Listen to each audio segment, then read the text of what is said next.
বন্ধু বান্ধৱীসকল নমস্কাৰ। বন্ধু বান্ধৱীসকল আপোনালোকে নিশ্চয় ভালে কুশলে আছে নহয়নে বাৰু? আশা কৰোঁ আপোনালোকে ভালে কুশলে আছে। বন্ধু বান্ধৱীসকল আজি মই লৈ আছোঁ ভাৰতৰ টপ 10 জেনেৰেল নলেজৰ কিছুমান প্ৰশ্ন উত্তৰ। বলক ভিডিঅ'টি আৰম্ভ কৰোঁ। আজিৰ প্ৰশ্ন নং 1 হৈছে মুণ্ডুং চুনখাম মানে কি? ইয়াৰ শুদ্ধ উত্তৰ হৈছে উত্তৰ সোণৰ বাগিচাৰে ভৰা দেশ।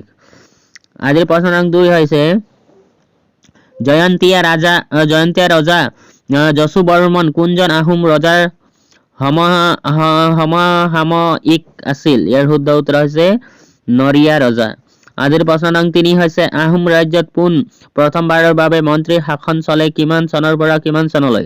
ইয়াৰ শুদ্ধ উত্তৰ হৈছে উত্তৰ 1376 চনৰ পৰা 1380 চনলৈ। আজিৰ প্ৰশ্ন নং 4 হৈছে কোনজন আহোম ৰজাক বামুণী কোঁৱৰ বুলি কোৱা হয়? ইয়াৰ শুদ্ধ উত্তৰ হৈছে উত্তৰ চুডাংফা ৰজাক।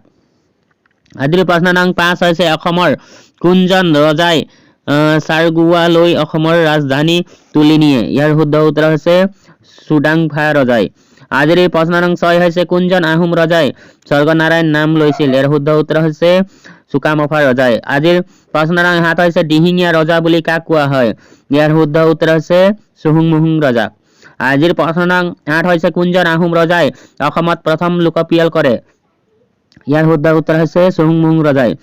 আজিৰ প্ৰশ্ন নং 9 হৈছে কোনজন আহোম ৰজাক গড়গয়া ৰজা বুলি কোৱা হয়?